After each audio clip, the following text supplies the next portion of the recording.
너는 진리를 증언하되 내가 진리 안에서 행한다 하니 내가 심히 기뻐하노라.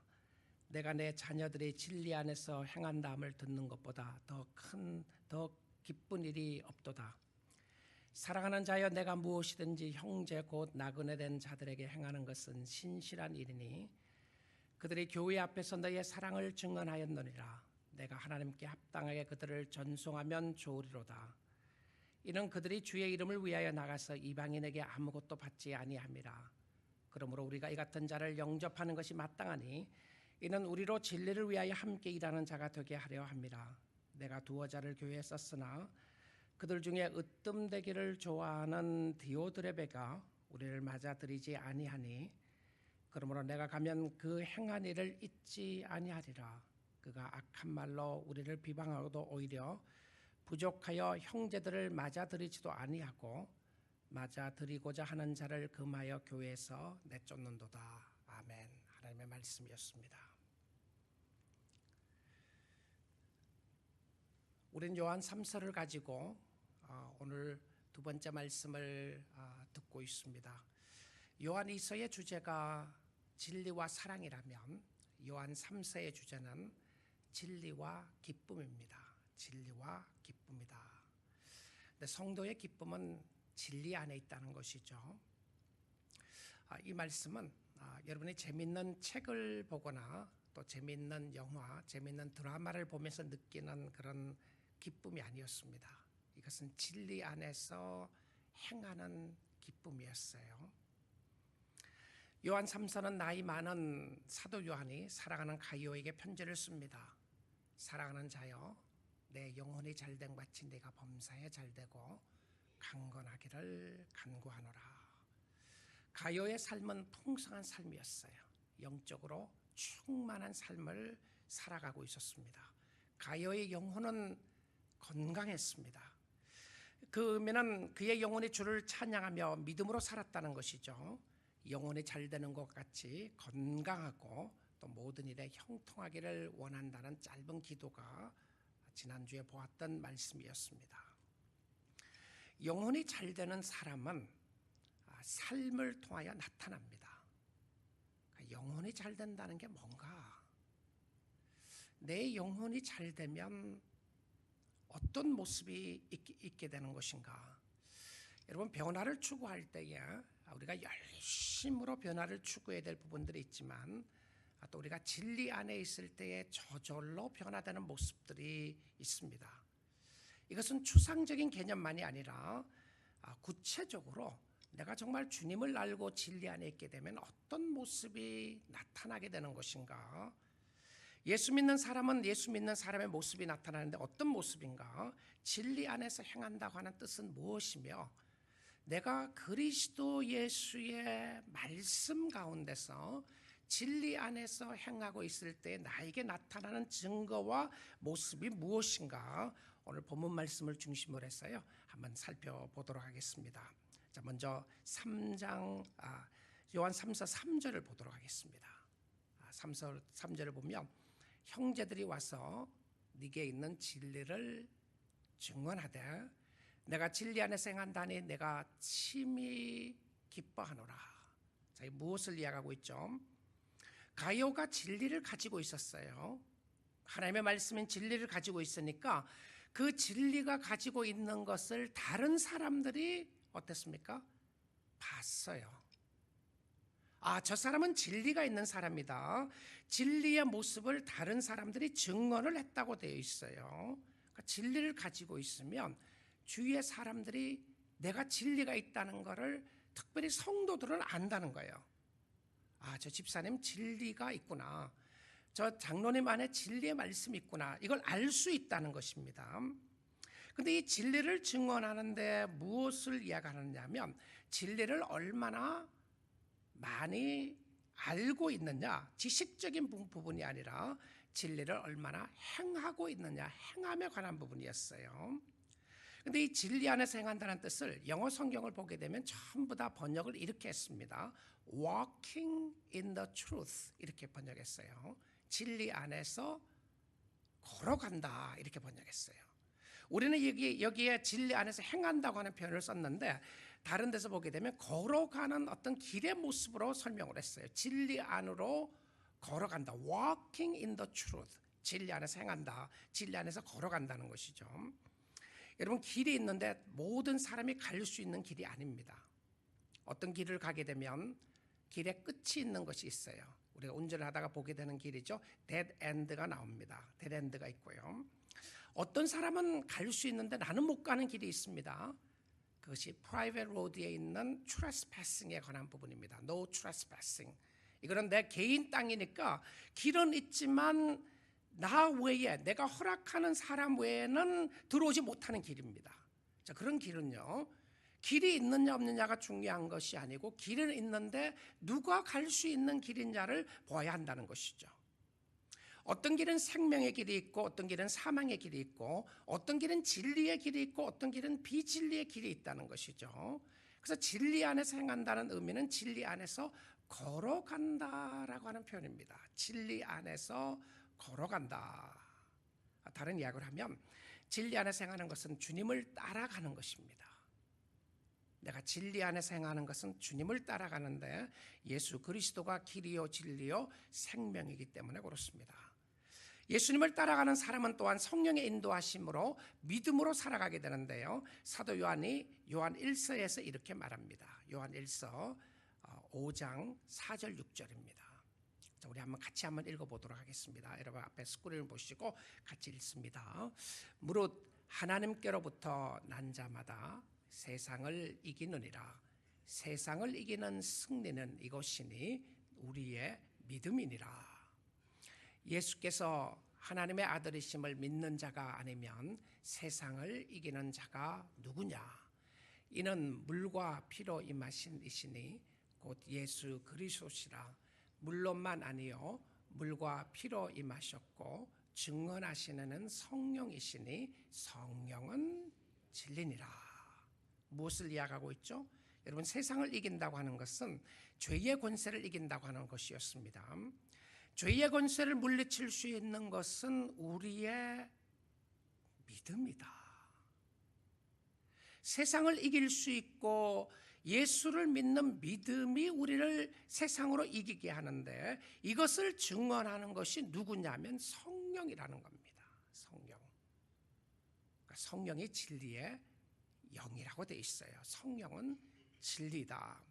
그래서 성령의 역사가 있는 사람은 진리 안에서 행하게 되는 것이고요. 우리가 진리 안에서 행하기 위해서는 반드시 성령의 역사가 있어야 돼요. 성령의 역사가. 내 마음속에 성령의 역사가 있는가 아닌가를 확인해 보아야 되는 것입니다. 자, 근데 이 진리 안에서 행하는 사람을 볼 때에 사도 요한은 너무너무 기뻤습니다. 기뻤어요. 그래서 요한 3서 4절 보겠습니다. 내가 내 자녀들이 진리 안에서 행한다함을 듣는 것보다 더 기쁜 일이 없도다. 사도 요한은 믿음의 자녀인 가이오와 그들의 교회가 진리 안에서 행한다는 소식을 듣는 것보다 더 큰 기쁨이 없다. 저도 이제 목회하는 가운데 이렇게 돌아보면 정말 어떤 분이 좋은 성도인가, 어떤 분들이 많이 힘이 되는 성도인가 생각을 해보게 되면요, 정말 말씀 안에 사는 사람들이 힘이 돼요. 주님 앞에 기도하고 주님의 은혜에 감사하고, 저분이 감사할 수 있는 환경이 아닌 것 같은데 주님 때문에 감사하고 주님의 은혜가 있는 사람들 볼 때, 여러분 성도로서 그렇지 않아요? 다른 사람들을 볼 때도 여러분에게 진정한 기쁨에 들어오는 부분이 무엇이죠? 다른 사람들이 진리 안에서 행한다 하는 말 듣는 것보다 기쁜 일이 없도다. 우리 사랑하는 성도 여러분, 특별히 부모이신 여러분은 여러분이 여러분의 자녀들을 생각하면서 기뻐해야 될 것 중에 하나가 무엇이었냐면 진리 안에서 행하는 겁니다. 여러분 자녀들이 예수를 잘 섬기고 있으면 여러분 그것 가지고 감사하십시오. 세상적으로 너무 비교하고 세상적으로 판단하지 마시고요. 우리의 자녀들이 진리 안에서 행한다는 것을 보는 것보다 기쁜 것이 없도다. 혹시 여러분 자녀들 중에서 주님을 알지 못하는 자녀들이 있으면 이걸 위해서 여러분 꼭 기도하셔야 됩니다. 진정한 기쁨이 무엇이었냐면 말씀 가운데 행하고 사는 것이 기쁨이었어요. 진리 안에서 걸어가는 사람이었습니다. 사도 요한은 진리 안에서 행하는 가요를 생각하면서 기쁨이 충만했어요. 진리 안에서 행한다고 하는 것은 추상적인 개념이 아니라요, 실질적인 삶 속에서 어떻게 나타나는지를 한번 보도록 하겠습니다. 내가 진리 안에서 걷고 있다고 하는 모습이 있다면 어떤 모습이 나타나게 되는 것인가. 자, 그래서 진리 안에서 행하는 가요의 모습에서 구체적인 행동을 말하고 있는데요, 요한 3서 5절 6절을 봅니다. 사랑하는 자여, 내가 무엇이든지 형제 곧 나그네 된 자들에게 행하는 것은 신실한 일이니, 진실하고 좋은 것이다, 이런 겁니다. 사랑하는 자여, 가요에게 이야기하는 거죠. 네가 무엇이든지 형제 곧 나그네 된 자들에게 행하는 것은, 나그네들에게 대접하고 나그네를 섬기고 나그네들에게 잘해주는 것은 좋은 것이다, 이렇게 이야기해요. 자, 6절 봅니다. 그들이 교회 앞에서 너의 사랑을 증언하였느니라. 여기 사람들이 볼 수 있었다는 것을 또 말하고 있어요. 가이오가 하나님의 백성들을 섬기고 하나님의 사람들을 섬기고 나그네를 섬기는 것을 주위의 사람들이 봤어요. 야, 저 사람은 믿음 안에 걷는 사람이고 믿음 안에 행하는 사람인데, 그 믿음 안에 행하는 사람의 모습 중에 하나가 무엇이었냐면 hospitality였습니다. hospitable하다. 이것은 손님 대접을 잘하는 사람이었다. 손님 대접 잘하는 사람이었어요. 그들을, 내가 하나님께 합당하게 그들을 전송하면 좋으리로다.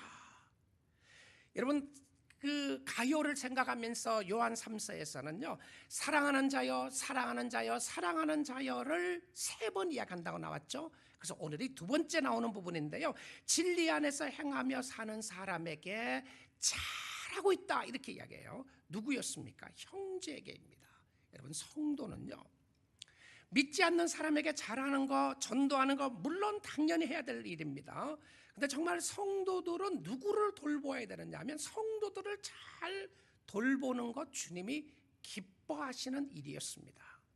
근데 이 형제들이라고 해놓고요, 이 형제들이 누구냐 하면 나그네들이에요. 나그네들. 여러분, 말씀의 배경을 조금 살펴보면요, 사도 요한이 편지를 쓰고 있는 당시에 순회 전도자들이 많았습니다. 이 순회 전도자들이 누구냐면 마을을 다니고 또 타운을 다니고 또 외국을 다니면서 전도하는 전도자들이었어요. 이들의 역할은 정말 그 복음을 전하는 일을 중심으로 여러 마을을 다니면서 복음을 전했는데요. 자, 이 전도자들이 복음을 전하러 다니면 이들이 먹고 또 자는 것이 문제가 크게 됐어요. 그래서 이들을 영접해주고 맞이해주고 따뜻한 음식을 주고 재워 잠자리를 제공해주는 사람들이 있었습니다. 여러분, 지금 상황으로 생각하면 이거 이해가 잘 되지 않는 부분입니다. 요즘은 비행기 타고도 다니고요, 제가 선교 지역 가는데도 참으로 먼 거리를 비행기 타고 갑니다. 그리고 차를 가지고 여러분 어디든지 다닐 수 있고요, 요즘은 어디든지 다닐 때마다 호텔이 있고 모텔이 있고 잘 데가 다 있습니다. 자는 것이 걱정되는 때가 아니에요. 그런데 초대교회 당시에는요, 이런 순회 전도자들이 가면 어디를 찾아가느냐면 교인들의 가정을 찾아갔어요. 그리고 교회를 찾아가는데, 그 교회가 어떤 건물을 세워놓고 이거 교회다라고 하는 십자가를 붙이는 모습이 아니었고, 가정에서 모이는 가정교회였습니다. 그래서 그 가정교회에 가면 그 교우들 중에 누군가는 이 사람에게 밥을 주고 누군가는 이 사람에게 잠자리를 제공해주는 사람들이 있었습니다. 대부분 그래도 사는 것이 조금 여유가 있는 사람이었어요. 자, 그런 모습으로 보게 되면 가이오는 여유가 있는 사람이었던 것 같습니다.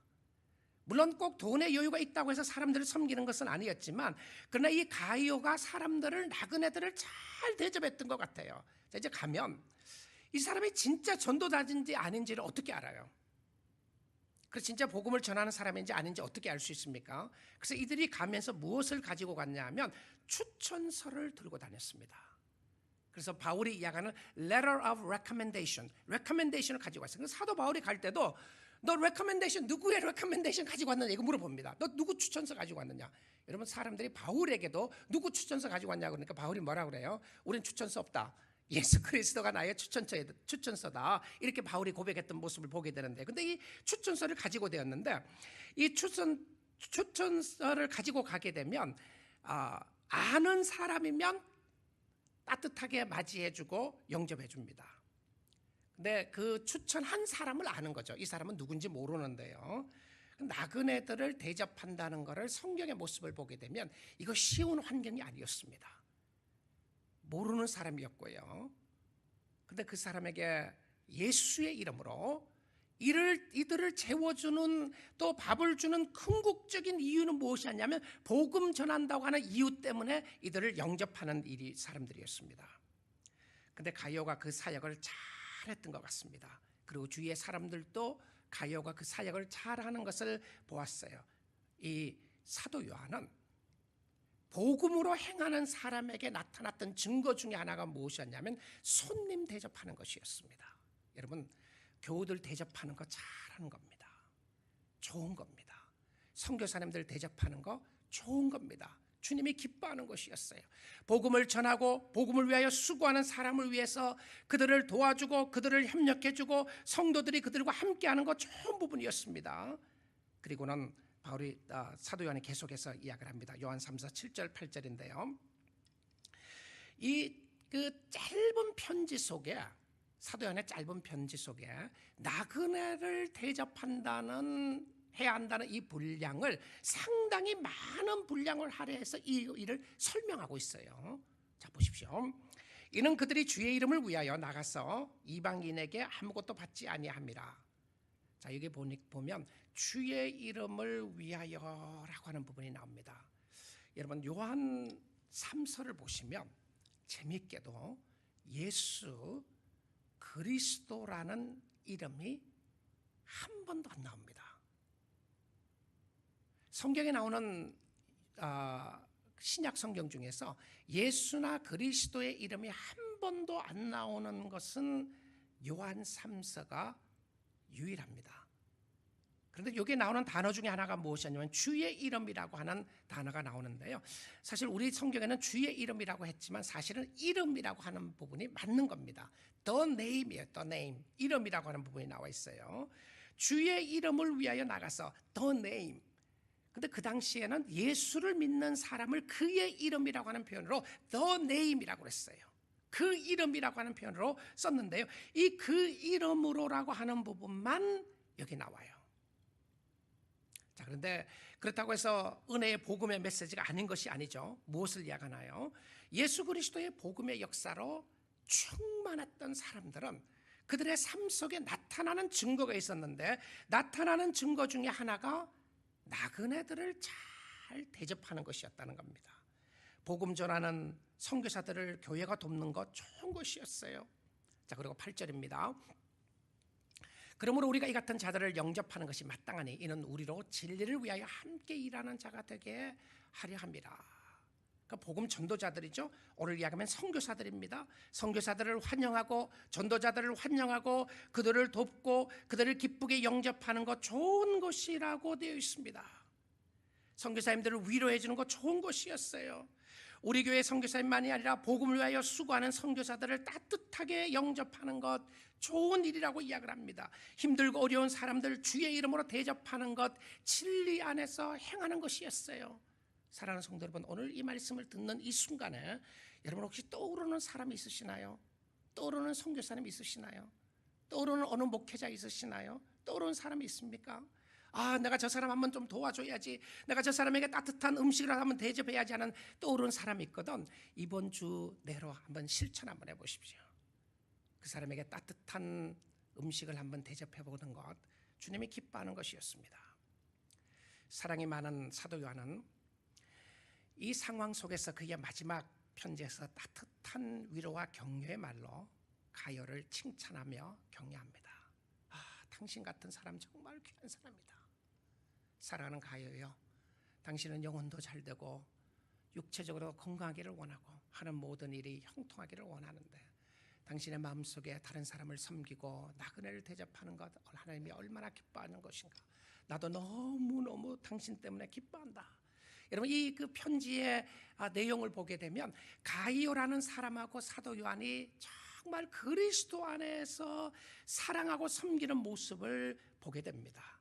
자, 그런데 이 편지가 이런 말씀으로 끝나면 얼마나 좋았겠어요.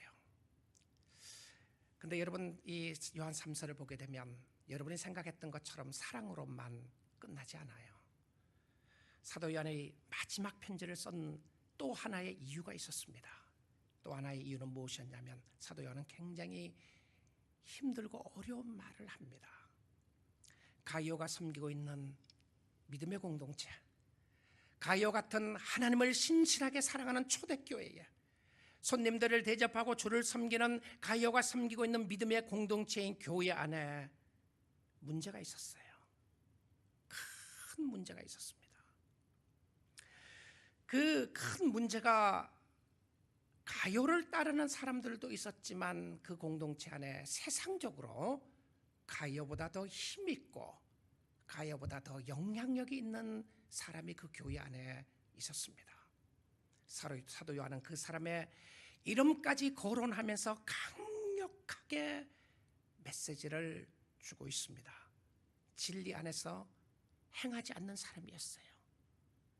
여러분, 이 초대교회가 사도 요한이 목양에 중요한 역할을 하고 있는 이 교회에 가이오 같은 헌신된 사람이 있었고 사도 요한처럼 목양했던 모습이 있었던 이 교회 안에 어려운 문제가, 심각한 문제가 있었습니다. 요한 3서 9절입니다. 내가 두어 자를 교회에 썼으나 그들 중에 으뜸되기를 좋아하는 디오드레베가 우리를 맞아들이지 아니하니. 자, 사도 요한이 오늘 이 편지를 쓰면서 쓰는 이유가 있었습니다. 바로 가이오뿐만이 아니고 디오드레베에 관한 이야기를 이름을 거론하면서 적고 있습니다. 자, 이 내용을 보게 되면 디오드레베는 교회 지도자였던 것 같습니다. 디오드레베가 목사였는지 아니면 가이오가 목사였는지 아니면 디오드레베가 교회 장로였는지 누가 어떤 모습인지 알지 못하지만 분명한 사실은 아마 두 사람 다 장로님이었을 가능성이 많습니다. 목양을 하는 장로님이었을 가능성도 많아요. 근데 이 교회의 중요한 역할을 하는 사람 중에 한 사람인 디오드레베라고 하는 사람인데 그 사람은 교회 안에서 자기가 최고라고 주장하는 사람이었어요. 으뜸되기를 좋아하는 사람이었다. Me first. 교회 안에서도 세력을 모으고 힘을 모아서 어떻게든지 자기 쪽으로 사람들을 오게 하는 사람이 있었어요. 자, 근데 이 배경을 보게 되면 내가 두어 자를 교회에 썼으나, 여러분, 많은 학자들이 이런 이야기를 합니다. 이 디오드레베가 사도 요한이 편지를 썼는데요, 디오드레베가 사도 요한이 쓴 편지를 가로챈 사람이라고 이야기합니다. 이 두어 자를 썼다는 표현이 그거라는 거죠. 그러니까 그 전에 편지를 썼는데 이 편지를 교회에다가 읽히게 하지 않고 이 디오드레베가 먼저 요한의 편지를 착취했어요. 그 편지를 버려버린 거예요. 찢어버렸는지 버렸는지 태워버렸는지 없애버린 거였습니다. 대단한 사람이죠. 자, 그 전의 이야기입니다. 내가 두어 자를 교회에 썼으나, 과거예요. 그 전의 이야기입니다. 자, 그런데 이 디오드레베에 대해서 먼저 이야기를 하는 것이 무엇이었냐면 그는 으뜸되기를 좋아하고 우리를 맞아들이지 아니하니. 우리가 누굽니까? 여기서요, 사도 요한입니다. 요한과 그의 동역자들이었어요. 자, 계속해서 설명을 합니다. 10절을 보겠습니다. 그러므로 내가 가면 그 행한 일을 잊지 아니하리라. 이 요한이 그 교회를 방문하기 전에 편지를 먼저 보낸 겁니다. 그리고 그 교회를 갈 것이라고 이야기를 하면서 내가 그 사람 가만두지 않을 것이다. 여러분, 이 사랑이 충만했던 사도 요한의 삶 속에 교회 안에 분쟁을 일으키고 어려움을 주는 사람에 대해서 단호하게 이야기하는 모습을 보게 됩니다. 그가 악한 말로 우리를 비방하고도, 그가 했던 것이 무엇이냐면 악한 말로 우리를 비방하다고 했다고 돼 있어요. 오히려 부족하여 형제들을 맞아들이지도 아니하고, 형제들이라고 하면 사도 요한이 보낸 그리스도의 복음을 위하여 사는 사람들을 이야기하는 것입니다. 형제들을 맞아들이지 아니하고 맞아들이고자 하는 자를 금하여, 그러니까 다른 이야기를 하면 복음파 사도 요한 쪽의 라인들을 사도 요한도 영접하지 않는 것뿐만이 아니고 사도 요한의 사람들 다 그게 못 오게 하고요, 그리고 그 사람을 영접하는 사람은 사도 요한이 좋아했던 사람들, 보낸 사람을 영접했던 사람을 그 사람들 어떻게 하냐면 교회에서 쫓았어요. 여러분, 교회 때문에 너무 실망이 되시나요? 이민교회 때문에 너무 실망됐어요. 이민교회가, 한국교회가 이럴 수 있냐? 여러분, 초대교회도 어려움이 많았습니다. 찰스 윈들 목사님이,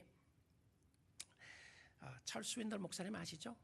그 오래전에 여기 이비 프리 교회를 목회하시다가 풀러턴에, 그 다음에 달라스 세미나리 총장으로 가셨다가 달라스 주에서 교회를 개척하시고 많은 책을 쓰신 정말 강해 설교 잘하시는 목사님이시죠. 이 스윈들 목사님이 자기가 목회를 하면서 자주 듣는 이야기가 있었다는 겁니다. 그 자주 듣는 이야기가 뭐냐면, 왜 교회가 이렇게 문제가 많으냐. 미국 목사님 이야기입니다. 왜 교회가 이렇게 문제가 많으냐, 왜 악한 사람들이 교회 안에 있느냐. 우리 교회도 초대교회처럼 순수하고, 초대교회처럼 열정 있고, 초대교회처럼 단순하고, 초대교회처럼 실천하는, 복음을 실천하는 교회를 돌아갔으면 좋겠다라는 말을 듣는다는 거예요. 스윈들 목사님 뭐라고 이야기를 하냐면, 초대교회 그런 교회 대보라고. 그랬던 교회가 어디 있느냐고. 그랬던 교회가 예루살렘 교회?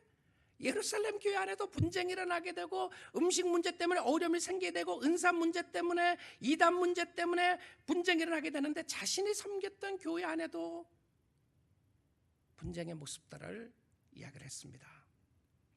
여러분, 그 상황 속에서 우리가 다 들어야 할 소리들입니다. 사도 요한이 이야기한 것처럼, 내가 가면 그 행한 일을 잊지 아니하리라. 우리 주님의 말씀으로 들을 수 있겠죠. 나는 교회에서 어떻게 행하고 있는가. 자신이 가면 가만두지 않을 것이라고 하는 강력한 표현을 쓰게 되는데요. 디오드레베에게 나타나는 모습 중에 또 하나의 모습이 무엇입니까? 악한 말로 우리를 비방한다 라고 되어 있습니다. 여러분, 교회 안에서요, 악한 말로 교회와 성도들과 목회자와 장로들을 비난하는 것 조심하셔야 합니다. 주님 기뻐하지 않아요. 이거는 아무 말도 하지 말고 있으라, 그 표현을 하는 것이 아니고요. 여러분, 얼마든지 좋은 아이디어나 의견들을 견제할 수가 있고 하는데, 어떤 나의 세력을 얻기 위해서, 내가 힘을 갖기 위해서 비방하는 것, 저 사람을 깎아내리고 내가 올라가기 위해서 비난하는 것, 주님 기뻐하는 모습이 아니었어요. 여러분, 그런데 저는 이 말씀을 또 하나 보면서 이런 모습을 생각해 보게 돼요.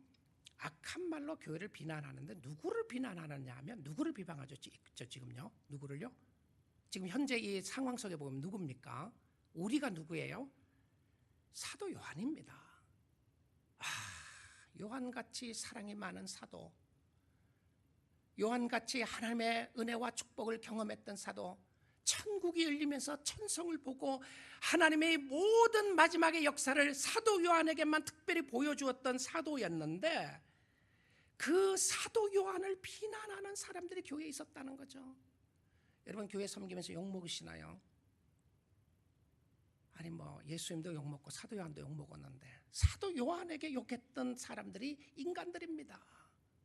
그리고 사도 요한을 따르는 사람들을 금하여 교회에서 내쫓았다고 되어 있습니다. 그렇다면 이 디오드레베라고 하는 사람이 굉장한 파워를 가지고 있었던 것 같아요. 초대교회 안에서도.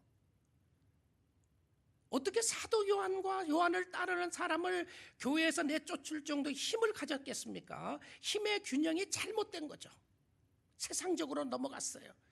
디오드레베는 힘을 가지고 사도들의 가르침을 받고 따르는 사람들까지 핍박하는데, 이런 모습이 오늘날도 교회 안에 있다는 겁니다. 있을 수 있다는 것이죠. 그래서 여러 군데 보니까 디오드레베의 병이라고 그랬어요. 디지즈라고 그러고요. 어떤 데서 보니까 디오드레베의 신드롬이다. 디오드레베의 신드롬이 있는데, 그것은 영적으로 성숙하지 않는 사람의 모습이었다라고 되어 있습니다. 교회 안에 어려움이었어요. 동부 웨스트민스터 신학교를 창설한 사람이, 시작한 사람 중에 한 사람이, 초대 그 학장하고 했던 사람이 제이 그레셈 메이천이라고 하는 학자입니다. 이분이 웨스트민스터를 1929년도에 세우게 되는데요.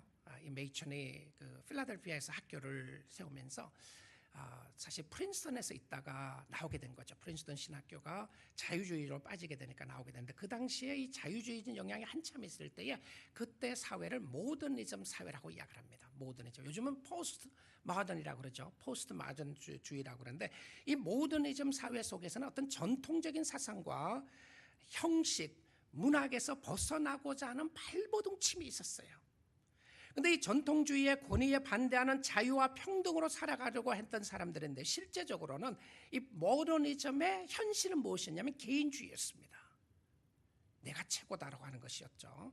자, 이 포스트 모더니즘의 영향으로 말미암아 포스트 모더니즘이 또 생기게 되는데요. 이 부분에 있어서도 절대 진리를 반대하는 겁니다. 진리는 상대적인 것이다. 네가 경험하는 것이 최고다. 경험을 앞세우기 시작했습니다. 그리고 자신이 하는 것이 최고라고 그랬어요.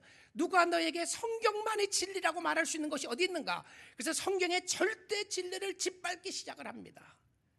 오늘날 많은 성도들이 신앙생활 하는데 어려운 것 중에 하나가 절대 진리를 버리니까 상대 진리가 앞서는 거죠. 내가 최고예요. 내가 뭐든지 내가 최고입니다. 내가 하는 것은 최고로 잘하는 것이고, 내가 경험한 것은 최고로 생각하고, 내가 자꾸 전부 다 자신의 경험과 생각을 이렇게 주장하는 것 중에 하나가 무엇이냐면, 우리가 살아나가는 모더니즘과 포스트 모더니즘의 영향이 우리의 마음속에 있는 거예요. 우리 어린아이들, 우리 자녀들하고도 이야기를 해봐도 이런 모습들이 얼마나 깊이 깔려 있는지 모릅니다. 내가 최고라고 생각하는 것이죠. 그렇게 살아나가는 겁니다. 근데 이 미국의 19세기의 부흥의 물결이 있고 난 이후에 바로 20세기의 모더니즘의 영향이 일어나게 되는데요. 그 상황 속에서 복음의 메시지를 오직 성경만이 진리라고 부르짖고 그 학교를 뛰쳐나와서 세웠던 학교가 웨스트민스터 신학교였습니다. 근데 이 메이천이 1929년의 이야기입니다. 미국에서요. 이런 이야기를 합니다. 저 굉장히 감동이 됐어요. 그 하는 이야기를 보면서. 교회와 참된 복음의 확산에 대한 우리의 소망은 궁극적으로 우리의 전략에 있는 것이 아니라 하나님께 있다. 바로 거기에 하나님은 승리하실 것이라는 모든 소망이 있다. 죄송합니다. 교회는 여전히 살아있다. 끊어지지 않는 영적인 혈통이 우리를 예수님께 사명을 받는 이들과 연결시켜준다. 여러 가지 면에서 시대는 변했다. 우리는 새로운 문제들에 직면해야 하며 새로운 어려움을 극복해야 한다. 그러나 우리는 여전히 길을 잃은 세상에 동일한 메시지를 선포해야 한다. 메이천 박사님이 아무리 세상이 변하고 아무리 자신이 최고라고 이야기한다고 할지라도 사람의 마음을 변화시키는 건 복음밖에 없다. 동일한 복음 예수밖에 없다. 이 부분을 이야기하는 거예요. 오늘날 우리에게는 우리의 모든 믿음이 필요하다. 불신앙과 오류는 우리를 몹시 당황하게 했고, 분쟁과 증오는 세상을 불길에 휩싸이겠다. 소망은 오직 하나밖에 없지만 그 소망은 확실하다. 하나님은 당신의 교회를 결코 버리시지 않는다. 하나님의 약속은 결코 변함이 없다. 교회가 승리하고 그리스도가 승리할 것이며, 세상에 어떠한 핍박과 어려움이 있다고 할지라도 복음이 승리할 것이고, 복음 가운데 있는 사람들이 완벽하게 그리스도를 의지하게 될 것이라고 하는 복음에 관한 이야기로 이야기를 하고 있는 것을 보게 됩니다. 사랑하는 성도 여러분, 여러분의 삶 속에 주위에 어떠한 어렵고 힘든 일이 있어도 진리 안에서 행할 수 있기를 주님의 이름으로 축복드립니다. 진리 안에서 행하십시오. 진리 안에 살아야 우리가 주님 앞에 나갈 수 있는 축복을 가지게 되는 것입니다. 우리 주님을 바라보면서 진리 안에서 행해야 하는데, 사도 베드로도 그의 편지 마지막 결론의 부분에서 이렇게 격려하고 있습니다. 베드로후서 3장 17절 18절인데요. 그러므로 사랑하는 자들아, 너희가 이것을 미리 알았은즉 무법한 자들의 미혹에 이끌려 너희가 굳센 데서 떨어질까 삼가라. 여러분을 믿음에서 끊임없이 흔드는 세력들이 있습니다. 믿음으로 살지 못하도록요. 교회가 말씀 위에 서지 못하도록 흔드는 세력들이 있어요. 교회 안에 있습니다. 끊임없이 비방하고 비난하고 끄집어내리고 헐뜯고 세워지지 못하는 사람들이 있습니다. 여러분, 그렇다고 해서 교회가 서지 않는 것 아닙니다. 교회가 진리의 말씀 가운데 서 있을 때에 여러분이 진리의 말씀 가운데 서 있을 때에 여러분이 예수 그리스도의 은혜로 승리하게 될 줄 믿습니다. 너희가 굳센 데서 떨어질까 조심해라. 떨어질까 조심해라. 시험에 드셨나요? 시험에 드셨습니까? 여러분의 믿음이 주님으로부터 멀어졌습니까? 여러 가지 미혹 때문에, 욕심 때문에 넘어지셨나요? 여러분, 주님 앞으로 오늘 이 아침 시간에 가까이 갈 수 있기를 주님의 이름으로 축복드립니다. 18절 보겠습니다. 오직 우리 주 곧 구주 예수 그리스도의 은혜와 그를 아는 지식에까지 자라가라. 지식에서 자라가라. 영광의 이제와 영원까지, 영원한 날까지 그에게 있을지어다. 이 베드로 사도의 마지막 편지의 마지막 절이었습니다. 그를 아는 지식에까지 자라가라. 은혜 안에서 자라가라. 여러분, 우리에게는 스스로 으뜸되고자 하는 유혹들이 늘 있습니다. 내가 최고인 것처럼 생각하고요. 나의 자존심이 짓밟힐 때에 견디지 못하는 습성들이 있고요. 내가 유혹 가운데 쓰러지고 넘어질 때가 많은 부분들을 보게 됩니다. 사랑하는 성도 여러분, 예수 그리스도가 이 땅에 오신 것은 섬기러 오셨습니다. 우리 믿음의 공동체가 그리스도를 바라보기를 원하고 믿음 안에서 행할 수 있기를 원합니다. 저는 이 설교를 준비하고 마무리하면서 저에게 강력하게 떠올랐던 성경 구절이 하나가 있습니다. 저를 위한 구절이었어요. 저로 하여금 어떻게 믿음으로 살아야 될 것인가를 알려주는 구절이었고, 우리 살아가는 뉴라이프 공동체가 저와 여러분이 함께 어떻게 살아야 할지를 떠오르게 하는 성경 구절이었습니다. 그것은 세례 요한의 신앙 고백이었습니다. 요한복음 3장 30절입니다. 그는 흥하여야 하겠고 나는 쇠하여야 하리라 하니라. He must become greater. I must become less. 오늘날 포스트모던 세상에서는 말도 안 되는 소리입니다. 세상에서는 말도 안 되는 소리예요. He must be greater. I must be less. 예수는 흥해야 하겠고 나는 쇠해야 돼. 나는 내려가야 한다. 나는 망해야 한다. 예수가 드러난다면 나는 무너져도 괜찮다. 여러분, 오늘날 우리가 기독교가 추구하는 것과는 얼마나 다른 모습인가를 보게 됩니다. 예수의 이름을 짓밟고라도, 예수의 이름을 이용해서라도 내가 잘 되기를 발버둥 치고 있는 세상에 살아나가는 저와 여러분이 예수의 이름을 이용해서 내 필요를 채워야 하는 세상 속에 살아나가고 있는 우리들에게 예수가 드러나기 위하여 내가 짓밟히는 것을 견디지 못하는, 아니 나의 이름이 드러나기 위하여 예수의 이름도 밟아야 하는 세상에 살고 있는 우리들이 도전해 보아야 될 말씀이라고 생각을 합니다. 사랑하는 성도 여러분, 예수가 여러분의 삶 속을 통하여 영광 받으시기를 원합니다. He must become greater. I must become less. 그가 흥하여야겠고 나는 쇠하여야 하리라. 복음 가운데 행하는 사람은 내가 으뜸이라고 생각하는 사람이 아니었고 그리스도 앞에 무릎 꿇는 사람이었습니다. 그리고 그리스도를 섬기고 하나님의 백성들을 섬기는 사람들이었어요. 오늘 주의 은혜가 여러분의 심령 가운데 함께 할 수 있기를 주님의 이름으로 축복드립니다.